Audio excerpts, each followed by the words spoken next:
मेरा चेहरा देखकर समझ ही हो गए कि मैं कौन हूँ। फिर भी मैं अपना परिचय एक बार फिर से दे देता हूँ।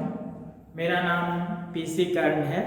मैं CCLDAV स्कूल में विज्ञान शिक्षक के रूप में कार्यरत हूँ। पिछले क्लास में हम लोगों ने मानव मस्तिष्क के बारे में बहुत सा अध्ययन किया था। साथ ही पौधों में जो ग्रोथ रिलेटेड मूवमेंट होता है उसकी भी बात की थी। हमने आप लोगों को कुछ प्रश्न भी दिए थे जिसको कि आप गृह कार्य के रूप में करें। उन प्रश्नों को मैं एक बार फिर से यहाँ लिखा हूँ, आप इन्हें दोहराएं और इसमें यदि आपको उत्तर देने में किसी प्रकार की कोई समस्या नजर आती हो तो उसका समाधान हम लोग यहाँ कर लें। सबसे पहले जो क्वेश्चन था आप लोगों के लिए वो था मानव मस्तिष्क के विभिन्न भागों के नाम लेकर उनके कार्य लिखें। मानव मस्तिष्क मीन्स ह्यूमन ब्रेन। हमने आप लोगों को कहा था कि ह्यूमन ब्रेन के 3 पार्ट हैं। पहला था फोर ब्रेन, दूसरा था मिड ब्रेन और तीसरा था हाइंड ब्रेन। तो ये 3 भाग हो गया उसका कार्य।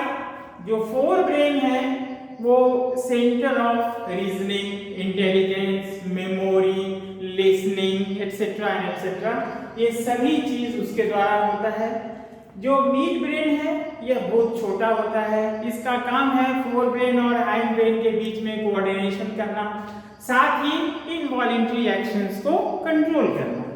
और जो हाइंड ब्रेन है वो हमारे शरीर में बहुत से इनवॉलेंटरी एक्शंस होते हैं। इनवॉलेंटरी माने अनैच्छिक, हमारी इच्छा पर वो काम नहीं करता। अर्थात कोई चीज हम लोग निगलते हैं, swallowing, maintaining posture and position, swelling के साथ साथ आप कहें कि स्नीजिंग, कफिंग, ये सभी जो होता है वो हाइंड ब्रेन के द्वारा कंट्रोल होता है। दूसरा जो प्रश्न है मानव मस्तिष्क की रक्षा कौन करता है? तो मानव मस्तिष्क की रक्षा हमारे से खोपड़ी में एक कैविटी है, खो, जिसको बोलते हैं क्रेनियम।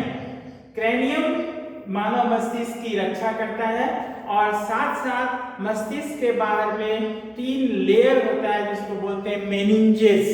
तो वो मेनिंजेस जो क्रेनियम में है वो मानव मस्तिष्क की रक्षा करता है। मानव मस्तिष्क का नामांकित चित्र बनाएं।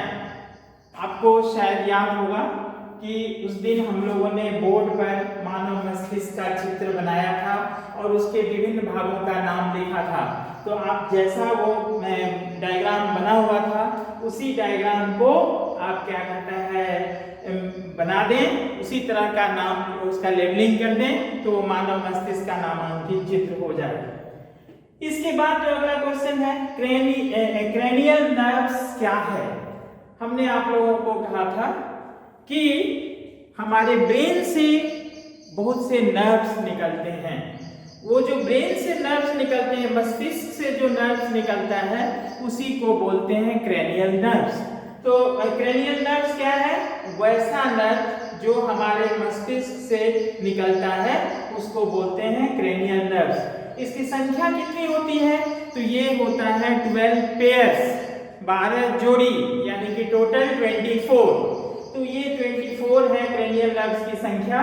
तो मुझे पूर्ण विश्वास है कि आप लोग सभी प्रश्नों का सही उत्तर लिख लेंगे। अब इन प्रश्नों के अलावे हम लोग उस दिन बात कर रहे थे कि जो पौधों में मूवमेंट होता है वो 2 तरह का होता है, growth related movement, non growth movement. Growth related movement को डायरेक्शनल मूवमेंट भी कहते हैं, किसी दिशा में। वो हम लोगों ने देखा था फोटोट्रॉपिज्म, जियोट्रॉपिज्म, हाइड्रोट्रॉपिज्म, कीमोट्रॉपिज्म। और जो नॉन ग्रोथ रिलेटेड मूवमेंट था उसको बोले थे हम लोगों ने कहा था नेस्टिक मूवमेंट, जो ग्रोथ रिलेटेड नहीं है। जब पौधों के शरीर में पानी की मात्रा कम हो जाती है तो उस तरह का मूवमेंट होता है। प्रश्न उठता ये है कि जानवरों के शरीर में या मनुष्य के शरीर में तो नर्वस सिस्टम है, उस नर्वस सिस्टम के आधार पर या उस नर्वस सिस्टम के द्वारा मनुष्य जो है कंट्रोल एंड कोऑर्डिनेशन करता है, नियंत्रण और समन्वय, जिसको हिंदी में हम लोग कहते हैं कंट्रोल एंड कोऑर्डिनेशन करता है। समस्या यह है कि पौधों में ऐसा कोई नर्वस सिस्टम नहीं होता। जब नर्वस सिस्टम नहीं होगा तो पौधों में नियंत्रण और समन्वय कैसे होगा? पौधों में जो इस तरह का नियंत्रण होता है वो तो कुछ स्टिमुलस के द्वारा होता है, जिसका हम लोगों ने उस दिन बहुत सा बात किया था। इसके अलावे पौधों में कुछ रासायनिक पदार्थ उत्सर्जित होते हैं, केमिकल्स जिसको आप कह सकते हैं। इन केमिकल्स के द्वारा उनके शरीर में नियंत्रण और समन्वय होता है। इस केमिकल्स को, रासायनिक पदार्थ को, बॉडी केमिकल्स को हार्मोन्स बोलते हैं। पौधों में इसके लिए इसका नाम है पादप हार्मोन या फाइटो हार्मोन्स। पौधों में जो हार्मोन निकलता है उसको बोलते हैं पादप हार्मोन या फाइटो हार्मोन्स। ये जो फाइटो हार्मोन्स हैं वह 5 तरह का होता है। पहला ऑक्जिन्स, दूसरा जिब्बरेलिन्स, देखिए यहां पर लिखा हुआ है ऑक्जिन्स, जिब्बरेलिन्स, साइटोकाइनिन्स, इथिलीन और एब्सिसिन्स। इन पांचों को हम लोग बोलते हैं ग्रोथ रेगुलेटर। ग्रोथ रेगुलेटर,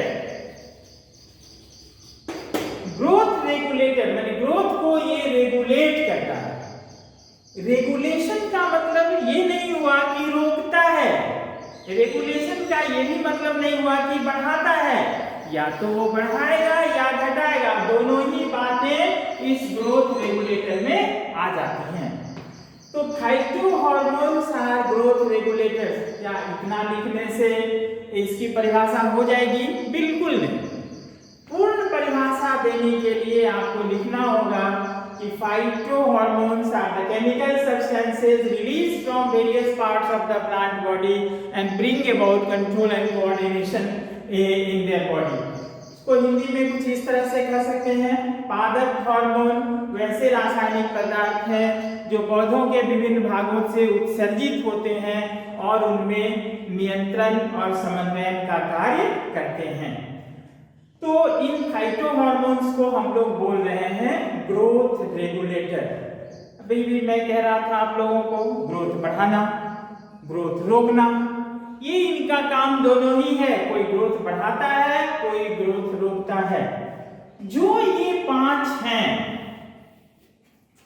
उनमें 4 ऑक्जिन्स, जिब्बरेलिन्स, साइटोकाइनिन्स और इथिलीन, इसको कहते हैं growth promoter. Growth promoter, growth promoter माने ग्रोथ को वो प्रमोट करते हैं, बढ़ाते हैं। माने पौधों में जो ग्रोथ होता है वो ग्रोथ का कारण ये चारों हार्मोन्स हैं, फाइटो हार्मोन्स। पहला है ऑक्जिन्स, दूसरा है जिब्बरेलिन्स, तीसरा है साइटोकाइनिन्स और चौथा है इथिलीन। जो 5वां है एब्सिसिन, ये है ग्रोथ इनहिबिटर। ग्रोथ इनहिबिटर, ऊपर वाला हो गया ग्रोथ प्रोमोटर और नीचे वाला हो गया ग्रोथ इनहिबिटर। इनहिबिटर का मतलब चेकर, चेकर, ग्रोथ को चेक कर देता है। तो ये चारों ग्रोथ कराते हैं और ये ग्रोथ को रोकता है। एक जो कार्य है ऑक्जिन्स का वो आसानी से आप लिख सकते हैं, जैसे कि ऑक्जिन्स ये ग्रोथ कराता है, जिबरेलिन्स ये भी ग्रोथ कराता है, साइटोकाइनेंस ये भी ग्रोथ कराता है, इथिलीन ये भी ग्रोथ कराता है। एक फंक्शन, एक कार्य तो आप बिना सोचे समझे लिख सकते हैं। यदि इसको इस तरह से डिवाइड कर दें कि ये 4 जो हैं सो ग्रोथ प्रमोटर हैं और 5वां ग्रोथ इनहिबिटर है, तो आप निश्चित तौर पर ये चारों को लिख सकते हैं कि ये ग्रोथ को बढ़ाता है। एक कार्य तो फिक्स हो गया। और 5वां ये ग्रोथ इनहिबिटर है, ये ग्रोथ को रोकता है। अब सबका अलग अलग अपना अपना कार्य भी है। ऑक्जीन्स, ये जो पौधे हैं, पौधों के टिप्स, टिप मतलब टॉप, जो सबसे ऊंची वाली बिंदु है, जिसको आप बोल सकते हैं प्ररोह का सबसे उच्च भाग, शूट का सबसे ऊपर वाला भाग, शूट एपेक्स। तो शूट एपेक्स से ऑक्जीन्स निकलता है। ये ऑक्जीन ग्रोथ को बढ़ाता है, मैंने लेंथ जो है पौधों का, वो लेंथ लंबाई में वृद्धि करता है। तो ऑक्जीन्स का काम है पौधों की लंबाई को बढ़ाना। किस तरह का ग्रोथ है? उसका लंबाई बढ़ाना। आपने देखा होगा कि पौधे जो होते हैं, एक रफ डायग्राम कुछ इस तरह से आप बना सकते हैं पौधे का।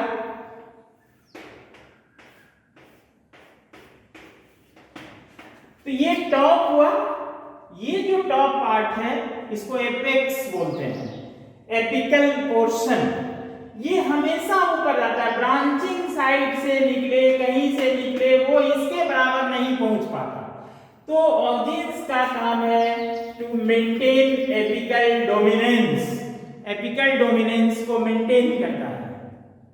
आपने देखा होगा आजकल बहुत से फल आपको बाजार में मिलते हैं, आप जब खाते हैं तो उसमें कोई बीज नहीं दिखता या कोई बीज नहीं रहता है।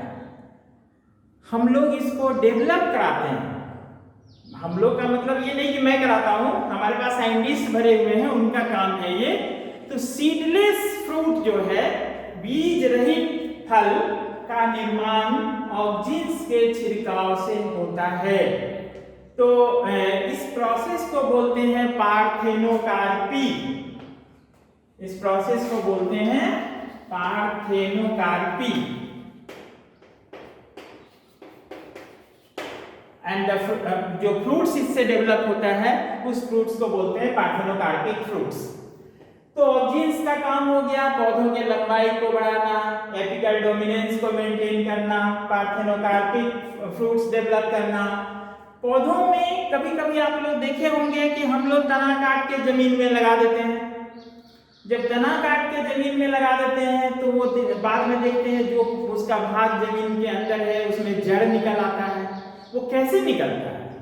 तो जड़ निकलता है by the application of this auxins, मतलब रूट फॉर्मेशन, जड़ बनाना ऑक्जीन्स का काम है। तो हम लोग यदि ऑक्जीन्स का छिड़काव कर देंगे वो जड़ बना देगा। दूसरा जिबरेलिन्स। जिबरेलिन्स भी ग्रोथ प्रमोटर है, ग्रोथ कराता है।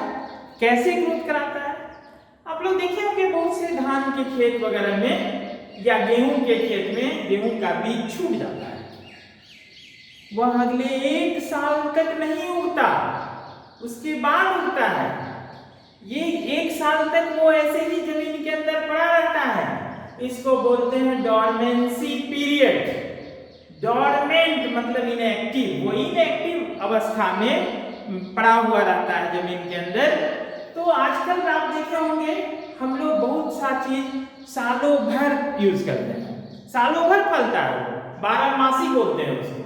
तो जो 12मासी हो गया वो कैसे होता है? हम लोग उसके ऊपर जिबरेलिन्स का छिड़काव कर देते हैं। जिबरेलिन्स का छिड़काव कर देंगे तो जिबरेलिन्स के छिड़काव कर देने से उसका डॉर्मेंसी पीरियड घट जाता है। तो मतलब में जिबरेलिन का काम क्या हुआ? डॉर्मेंसी को कम कर देना। और डॉर्मेंसी कम कर देंगे तो वो सीड जो है जल्दी जल्दी जर्मिनेट करेगा, जल्दी जल्दी जर्मिनेट करेगा तो जल्दी जल्दी पौधा बनेगा, फल फूल लगेंगे उसमें। तो इसका काम हो गया, ये ग्रोथ कराता ही है। साइटोकाइनेसिस आपने पढ़ा होगा, साइटोकाइनेसिस क्लास 9 में पहले नहीं था, पिछले साल से ही यह सेल डिवीजन एक चैप्टर है, चैप्टर नहीं पोर्शन है छोटा सा, सेल डिवीजन, सेल का विभाजन, कोशिका विभाजन जोड़ दिया गया है। तो कोशिका जो विभाजन होता है उसी को बोलते हैं साइटोकाइनेसिस। मतलब हुआ कि ये ग्रोथ कैसे कराता है, सेल के डिवीजन के द्वारा।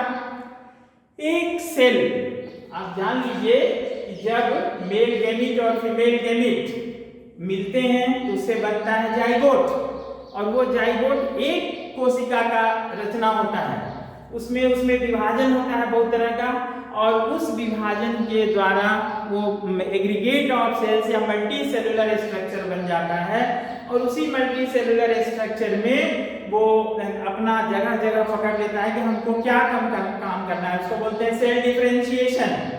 तो ये साइटोकाइनेस जो है सेल का डिवीजन कराता है, सेल डिफरेंशिएशन कराता है वगैरह वगैरह, और इसके साथ साथ ही एपिकल डोमिनेंस भी मेंटेन करता है, सेनेसेंस को बढ़ाता है।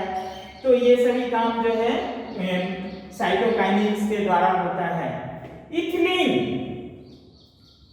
ये एक केमिकल है, सुने भी होंगे आप, इथिलीन गैस। जब फल पक जाता है तो उससे एक विशेष प्रकार का खुशबू आता है, वो इस इथिलीन के कारण ही होता है। तो हम लोग यदि इथिलीन का एप्लीकेशन करा देंगे, छिड़काव कर देंगे, तो फल जल्दी पक जाएगा। आप लोग देखे होंगे बाजार में कार्बाइड डाल करके लोग फल को पका देते हैं, तो वो कार्बाइड जो डालते हैं कैल्शियम कार्बाइड, उससे इथिलीन गैस बनता है, और वो इथिलीन गैस क्या करता है, जो फल को पकाने में सहायता पहुंचाता है। तो गिव्स कैरेक्टरिस्टिक ओडर, ये क्या हुआ, एक तरह का सुगंध देना, साथ साथ क्या है, फल को पकाने में सहायता पहुंचाना, एपिकल डोमिनेंस मेंटेन करना, सेनेसेंस करना, ये सभी काम इथिलीन का है। ये चारों हुआ ग्रोथ प्रोमोटर, माने ग्रोथ को बढ़ाने वाला। अब आया है पांचवा, इसको बोलते हैं एब्सिसिन्स, एब्सिसिक एसिड। तो एब्सिसिन्स जो है ये पौधों के ग्रोथ को रोक देता है। ऐसा क्यों? आप लोग देखे होंगे, अभी आजकल खास करके कोविड का जमाना है, कोविड-19 एकदम पूरे विश्व में चर्चा में है। हम लोग बहुत सेफ रहने की कोशिश कर रहे हैं, उसी सेफ रहने के कारण ये क्लासेस, ऑनलाइन क्लासेस हो रहे हैं। तो ये जो है पौधों को दुख को बर्दाश्त करने की क्षमता प्रदान करता है। एक हो गया कि helps to maintain stress, stress जो पौधों में होता है वो दुख, उस दुख को सहने में सहायता पहुंचाता है। दूसरा हम लोग बात कर रहे थे कि जिब्बरलिंस डोरमेंसी को ब्रेक करता है।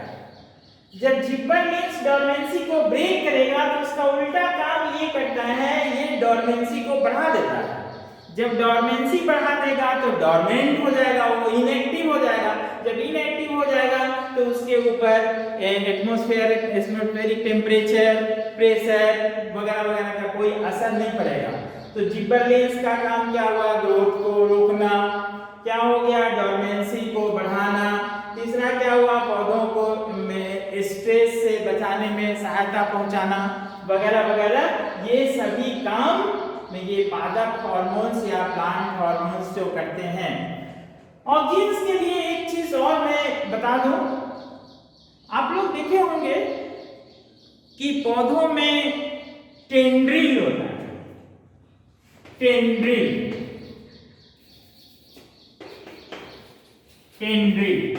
ये पत्ता में भी होता है, तना में भी होता है। ये जो टेंड्रिल है वो क्या करता है, उसके जो सपोर्ट हम लोग देते हैं उस सपोर्ट के चारों ओर क्वाइल जैसा बना देता है, और क्वाइल जैसा बना करके तब ऊपर की ओर बढ़ता है। तो ऑक्सीजन जो टॉप पर निकलता है, हमने कहा था शूट एपेक्स पर निकलता है, वो क्या होता है, मान लीजिए कि पौधा सनलाइट की तरफ मुड़ा, तो जैसे ये इधर ऐसे मुड़ा, ऑक्सीजन चला जाता है पीछे तरफ, यहाँ पर वो ऑब्जेक्ट्स नहीं रहता जहाँ सनलाइट पड़ता है, और तब क्या होगा, इसका बेंडिंग होगा, ग्रोथ होगा तो बेंडिंग होगा, बेंड कर जाता है सनलाइट की तरफ। ठीक उसी तरह से जब ये टेंड्रिल जो है, चाहे वो पत्ता का हो या तना का हो, तो टेंड्रिल में सपोर्ट लेता है वो, तो सपोर्ट लेता है तो ऑब्जेक्ट्स क्या होता है कि बाहर की तरफ चल जाता है, सपोर्ट की तरफ नहीं रहता। जैसे मान लीजिए इस तरह का कॉइलिंग हुआ, ये अंदर वाले पोर्शन में ऑब्जेक्ट्स नहीं होगा, ऑब्जेक्ट्स बाहर वाले पोर्शन में होगा, और बाहर वाले पोर्शन में होकर के टेंड्रिल को पकड़ने में सहायता करता है। इसी के साथ हम लोग ये जो फाइटो हार्मोन्स हैं उसको समाप्त कर रहे हैं। हम लोग अभी इसके बाद एनिमल हार्मोन्स के बारे में, ह्यूमन हार्मोन्स के बारे में पूरा पढ़ेंगे। यस चिल्ड्रन, नाउ अब हम लोग कोशिश करें कि जंतुओं में जो यह रासायनिक पदार्थ, केमिकल्स या बॉडी केमिकल्स रिलीज होता है वो कैसे और कहां से होता है। जंतुओं में जो ये केमिकल्स रिलीज होता है वो विशेष तरह की ग्रंथियां होती हैं। उन ग्रंथियों को बोलते हैं एंडोक्राइन ग्लैंड्स या अंतःस्रावी ग्रंथियां। अंतःस्रावी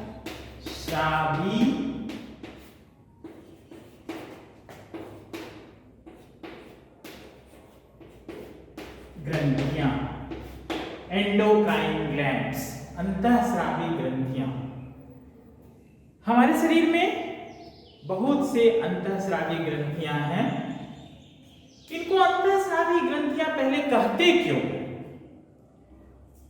इनको अंतःस्रावी ग्रंथियां इसलिए कहा जाता है क्योंकि इन ग्रंथियों में या इन ग्लैंड्स में कोई ट्यूब या डक्ट नहीं होता, यानी इसमें कोई ट्यूब नहीं होता है। जैसे आप जानते हैं रक्त का प्रवाह जो होता है वो बहुत नलियों में होता है, इसमें कोई नली नहीं होता, इसीलिए इनको कहा जाता है एंडोक्राइन ग्लैंड्स या अंतःस्रावी ग्रंथियां। इसका मतलब क्या, ऐसी भी ग्रंथियां होती हैं जिसमें ये नलियां होती हैं? हाँ बिल्कुल, उनको कहा जाता है exocrine glands. Exocrine glands, endocrine glands and exocrine glands. जिन ग्रंथियों में नली होता है उनको बोलते हैं एक्सोक्राइन, जिनमें नली नहीं होता उनको बोलते हैं एंडोक्राइन। क्या ऐसी कोई ग्रंथि है जो दोनों ही है, एक्सोक्राइन भी है एंडोक्राइन भी है? हाँ बिल्कुल, वो ग्रंथि है पैंक्रियास। पैंक्रियास को एंडोक्राइन ग्लैंड भी बोलते हैं, एक्सोक्राइन ग्लैंड भी बोलते हैं, क्योंकि ये दोनों ही काम करता है। अब दोनों काम क्या करता है? जो एंडोक्राइन ग्लैंड्स हैं वो हार्मोन्स का सेक्रेशन करती हैं, जो एक्सोक्राइन ग्लैंड्स है वो एंजाइम्स का सेक्रेशन करती हैं। Endocrine glands release hormones and exocrine glands release enzymes. तो ये जो पैंक्रियास है वो दोनों ही काम करता है, हार्मोन का भी रिलीज करता है और एंजाइम्स का भी रिलीज करता है। जो एंजाइम्स रिलीज होता है इस पैंक्रियास से वो पैंक्रियाटिक जूस बोलते हैं उसको हम लोग कलेक्टिवली, क्योंकि सब बहुत सा अलग अलग होता है उसमें। और जो इससे हार्मोन निकलता है उसको बोलते हैं इंसुलिन। इसका ये मतलब कतई नहीं हुआ कि केवल इंसुलिन ही नहीं निकलता है, दूसरा भी है ग्लूकागॉन, हम लोग उसको थोड़ी सी बात करेंगे पीछे। तो पहले हम लोग ये जाने कि endocrine glands are those glands which do not have any duct और ट्यूब। तब जब उनमें नली होती ही नहीं तो वो अपना प्रभाव कैसे दिखाते हैं? ये जो एंडोक्राइन ग्लैंड्स हैं वो अपना सेक्रेशन, स्राव सीधे रक्त में डाल देते हैं। रक्त नलियों के द्वारा वो तरह तरह जगहों पर पहुंच जाता है। बात यहां उठती है क्या कि हम लोग पढ़ रहे थे तंत्रिका तंत्र, नर्वस सिस्टम। नर्वस सिस्टम के द्वारा हम लोग कंट्रोल एंड कोऑर्डिनेशन करते हैं, नियंत्रण और समन्वयन। तो फिर इसकी आवश्यकता क्यों पड़ी? हार्मोन्स जो रिलीज हो रहा है इसकी आवश्यकता क्यों पड़ी? एक्चुअली जो नर्वस सिस्टम है या उसके नर्व्स हैं या नर्व सेल है, वो सभी सेल्स कोशिकाओं में नहीं पहुंच पाता, और जब वहां नहीं पहुंचेगा तो वहां का नियंत्रण और समन्वयन संभव नहीं है। उस स्थिति में यदि हार्मोन का स्राव हो रहा है तो ये हार्मोन एक सेल से दूसरे सेल में डिफ्यूजन के द्वारा चला जाएगा। डिफ्यूजन एक विधि है जिसमें ज्यादा से कम की ओर प्रवाह होता है। तो एक सेल से दूसरे में चले जाएगा, दूसरे से तीसरे में चले जाएगा, वहां नर्व हो या न हो इससे कोई असर नहीं पड़ता। तो ये जो हार्मोन्स हैं वो वैसी जगहों पर जहां हमारा नर्वस सिस्टम ठीक से काम नहीं करता, वो यहाँ ज्यादा इफेक्टिव होती हैं। नर्वस कंट्रोल में तुरंत कंट्रोल होता है, वो समाप्त हो जाता है, लेकिन ये ज्यादा समय तक रहती हैं और अपना कार्य बहुत ही इफेक्टिवली करती हैं। तो इसी के चलते हार्मोन्स की आवश्यकता है, जिससे हमारे सभी कोशिकाओं का ठीक ढंग से नियंत्रण और समन्वयन हो सके। हम लोग बात कर रहे थे एंडोक्राइन ग्लैंड्स। तो ये शरीर के अंदर स्थित ग्रंथियां हैं जिनमें कोई नमी नहीं होती, और ये ग्रंथियां हार्मोन्स का रिलीज करती हैं, और वो हार्मोन्स हमारे शरीर में विभिन्न तरह के नियंत्रण और समन्वयन का कार्य करती है। अब प्रश्न उठता है कि हमारे शरीर में ये ग्रंथियां कौन कौन सी हैं? इसके लिए मैं आपको एक चित्र के माध्यम से दिखाने की कोशिश कर रहा हूं। आप थोड़ा सा ध्यान को केंद्रित करके इन ग्रंथियों को देखें। ये देखिए, एक चित्र है मेरे पास, दिख रहा है? चित्र है मेरे पास। वो चित्र एक मेल का है और दूसरा फीमेल का, पुरुष और महिला। आप इसको लड़का लड़की भी कह सकते हैं। पुरुषों में और महिलाओं में जो ग्रंथियां हैं वो लगभग समान है, एक आध को छोड़कर। जैसे यहाँ पर पाइनियल ग्लैंड है, यहाँ पर भी है, यहाँ पर पिट्यूटरी ग्लैंड है, यहाँ पर भी है, हाइपोथैलेमस है, यहाँ पर भी है, थायराइड ग्लैंड है, यहाँ भी है, पैंक्रियास इधर भी है, एड्रिनल ग्लैंड दोनों जगह है, थाइमस दोनों जगह है, टेस्टिस केवल मेल में होता है और ओवरी केवल फीमेल में होता है। इन ग्रंथियों से तरह तरह के हार्मोन्स रिलीज होते हैं। जो सबसे पहले है पाइनियल ग्लैंड, इससे रिलीज होता है दो तरह का हार्मोन, मेलाटोनिन, सेरोटोनिन। मैं नाम बता रहा हूं, आपके पुस्तक में नहीं है, इसीलिए इसके विषय में बहुत जानने की आवश्यकता नहीं, लेकिन चूंकि बुक में है इसलिए मैंने सोचा कि आपको जरूर बता दूं कि कौन सा हार्मोन ये रिलीज करते हैं।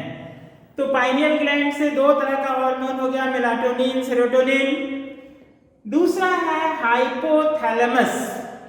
आप लोग को मैंने कहा था, जब हम लोग पहले क्लास ले रहे थे उस समय, कि हमारे शरीर में एक पिट्यूटरी ग्लैंड है। पिट्यूटरी ग्लैंड, पिट्यूटरी ग्लैंड, इसको पीयूष ग्रंथि भी बोलते हैं। पिट्यूटरी ग्लैंड को कहा जाता है master gland of the body. शरीर का मास्टर है, मालिक, वही सब चीज करता है। जैसे कि आप लोग कक्षा में बैठे हुए हैं और हम आप लोगों के मास्टर हैं। अब प्रश्न उठता है, क्या हम लोगों का भी कोई मास्टर है? वो निश्चित तौर पर, कौन सा? तो प्राचार्य महोदय हमारे हैं, वो हम लोगों के मास्टर हैं।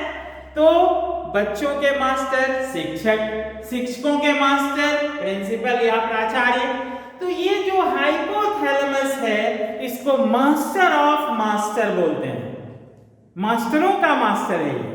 मतलब क्या हुआ, मास्टर को कंट्रोल करता है। तो प्रश्न उठता है कि मास्टर कौन है, तो मास्टर है पिट्यूटरी ग्लैंड, और मास्टर ऑफ मास्टर कौन है, तो मास्टर ऑफ मास्टर है hypothalamus.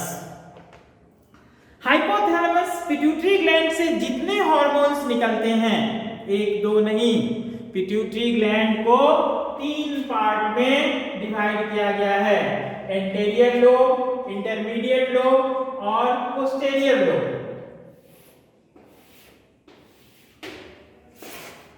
Anterior lobe,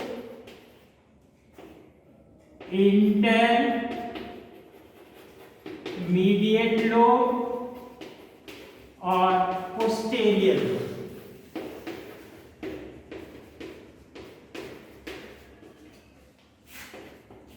anterior lobe माने शुरू वाला भाग, इंटरमीडिएट लोब बीच वाला भाग, पोस्टेरियर लोब अंतिम भाग।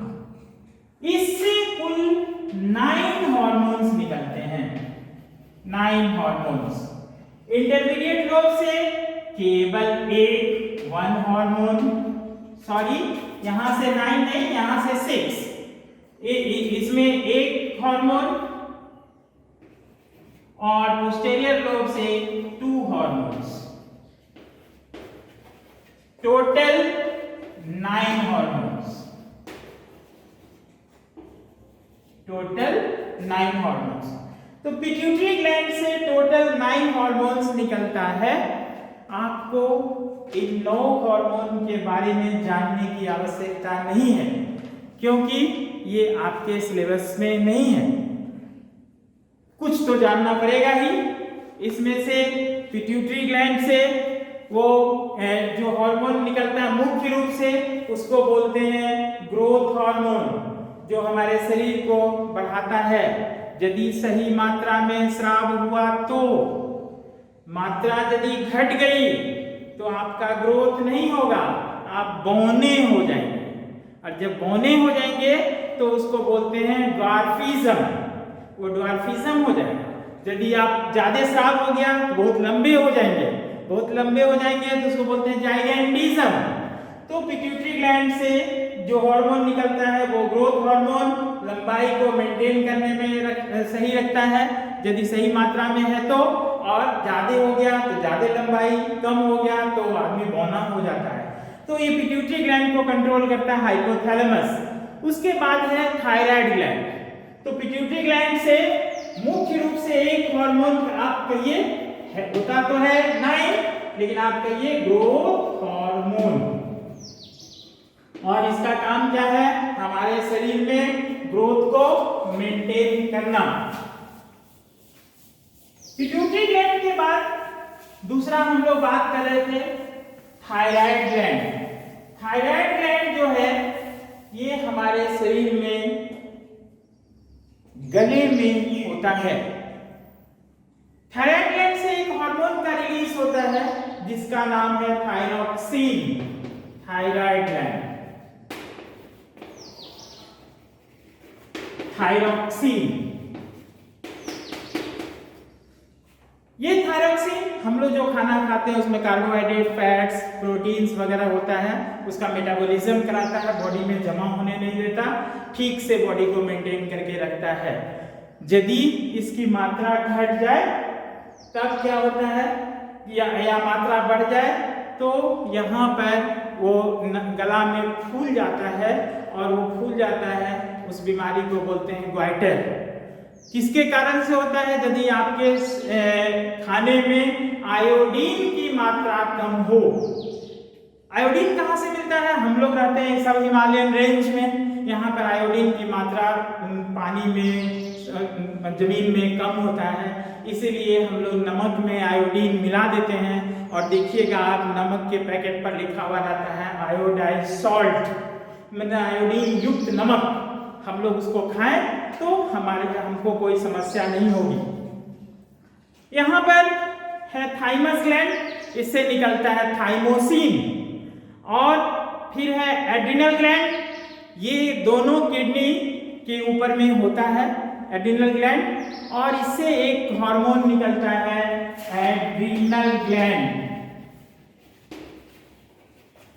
एड्रेनालिन। ये एड्रेनालिन को 3F हार्मोन भी बोलते हैं। 3F क्या होता है? Fight, flight and fright. मतलब हुआ क्या कि हम लोग यदि कहीं पर देखते हैं कोई विशेष तरह का चीज, जैसे मान लीजिए सामने एक बाघ दिख गया, तब क्या करेंगे? लड़ेंगे माने फाइट, डर जाएंगे माने फ्राइट, या भाग जाएंगे फ्लाइट। तो इसीलिए एड्रेनालिन को बोलते हैं 3F हार्मोन। क्यों? ये हार्मोन निकलता कैसे है? तुरंत सब चीज देख करके रक्त का प्रवाह तेज हो जाता है, सांस लेने की क्रिया बढ़ जाती है, ब्लड का जो सर्कुलेशन है ज्यादा हमारे स्केलेटल मसल्स में हो जाता है, जो हड्डी से जुटा हुआ मसल है उसमें, और तब हम लोग तेजी से भाग सकते हैं। एड्रिनल ग्लैंड के बाद आता है यहाँ पर पेंक्रियास। अभी अभी हम लोग बात कर रहे थे कुछ देर पहले पेंक्रियास। ये जो पेंक्रियास है हमारे स्टमक, पेट के ठीक नीचे पत्ता के जैसा होता है। उसी पत्ता के ऊपर में छोटा छोटा दाना जैसा होता है, उसको बोलते हैं आइलेट्स ऑफ लैंजरहैंस। तो कॉमन भाषा में आप पेंक्रियास से काम चला सकते हैं, इसीलिए पेंक्रियास को हम लोग endocrine as well as exocrine glands बोलते हैं। पेंक्रियास से निकलता है पेंक्रियास इंसुलिन। ये इंसुलिन आप जानते होंगे कि हमारे शरीर में यदि शुगर की मात्रा बढ़ जाती है, ग्लूकोज की मात्रा बढ़ जाती है, तो ये इंसुलिन उसको खत्म कर देता है बढ़े हुए मात्रा को, या सेल्स को स्टिमुलेट करता है कि उसको एब्जॉर्ब कर लो, और ब्लड में जो शुगर है उसके मात्रा को मेंटेन रखता है। यदि इसका सेक्रेशन कम हो जाए तो शुगर ब्लड में बढ़ेगा, शुगर ब्लड में बढ़ेगा तो आदमी एक पेशेंट बन जाएगा। किस चीज का? एक बीमारी का। क्या नाम है उसका? डायबिटीज। तो वो डायबिटिक हो जाता है। और भी एक हार्मोन निकलता है ग्लूकागॉन। उसका काम है कि यदि रक्त में शर्करा की मात्रा कम हो जाए, ग्लूकोज की मात्रा कम हो जाए, तो उसको वो फिर बढ़ा देता है। आपको जानने की आवश्यकता नहीं है। यहाँ मेल्स में होता है टेस्टिस। इस टेस्टिस से निकलता है टेस्टोस्टेरॉन। इसका काम क्या है? आप देखे होंगे छोटे छोटे बच्चे जो 1 2 3 4 में पढ़ते हैं, और आप अपने आप को देखिए, आप बड़े हो गए, क्या हो गया? आपको दाढ़ी मूंछ निकल रहा है, या आवाज आपकी भारी हो गई है, वगैरह वगैरह जो चेंजेस होते हैं ये कब होते हैं? उस उम्र को बोलते हैं प्यूबर्टी, और इस चेंजेस को बोलते हैं प्यूबर्टल चेंजेस। तो प्यूबर्टल चेंजेस में शरीर में बहुत तरह का परिवर्तन होता है, आवाज भारी हो जाता है, कंधा चौड़ा हो जाता है, क्या कहता है जो शरीर में स्पॉन्ज का फॉर्मेशन होने लगता है टेस्टिस से, वगैरह वगैरह। तो इसको बोलते हैं development of secondary sexual characters. तो ये जो सेकेंडरी सेक्सुअल कैरेक्टर्स हैं वो प्यूबर्टी पर डेवलप होते हैं, बॉयज में भी और गर्ल्स में भी। गर्ल्स में या फीमेल में हो गया एक ग्लैंड ओवरी, और इससे निकलता है एस्ट्रोजन। इस एस्ट्रोजन का भी काम वही है जो टेस्टोस्टेरोन का है, केवल ये मेल में होता है और ये फीमेल में होता है। तो testosterone helps in the development of secondary sexual characters, oestrogen helps in the development of secondary sexual character, but the difference is, दोनों में अंतर क्या है? Testosterone helps in the development of secondary sexual characters in boys, लड़कों में, और लड़कियों में जो चेंज होता है उसको बोलते हैं secondary change in secondary sexual characters. वो जो सेकेंडरी सेक्सुअल कैरेक्टर्स है एस्ट्रोजन के कारण, और इसमें भी उसका आवाज जो है थोड़ा तीखा हो जाता है, पेल्विस या हिप बोन चौड़ा हो जाता है, शरीर के विभिन्न अंग लंबे हो जाते हैं, ओवम का फॉर्मेशन शुरू हो जाता है। ये सभी चेंजेस हैं तो बहुत, हम लोग सभी को नहीं, थोड़ा थोड़ा जान लें और थोड़ा थोड़ा जान करके ही काम चलाएं। तो बच्चों, जो यहाँ पर हमने आप लोगों को ग्लैंड्स दिखाया, उसमें pineal gland, pituitary gland, thymus, adrenal gland, hypothalamus, thyroid gland, pancreas और टेस्टिस, ये सभी 5 ये सभी विभिन्न तरह के अंतःस्रावी ग्रंथियां हैं हमारे शरीर में, और इन ग्रंथियों के द्वारा जो केमिकल सब्सटेंसेस निकलता है उसको बोलते हैं हार्मोन्स। अब ये सभी चीज के बाद एक दो क्वेश्चन आप होमवर्क के रूप में लिख लें। होमवर्क ये कि लड़कों में और लड़कियों में सेकेंडरी सेक्सुअल कैरेक्टर्स लिखें। दूसरा, इंसुलिन का क्या कार्य है। तीसरा, एड्रेनलिन का क्या कार्य है। और यही आपका होमवर्क भी रहा। धन्यवाद। फिर हम लोग अगली कक्षा में मिलेंगे। नमस्ते।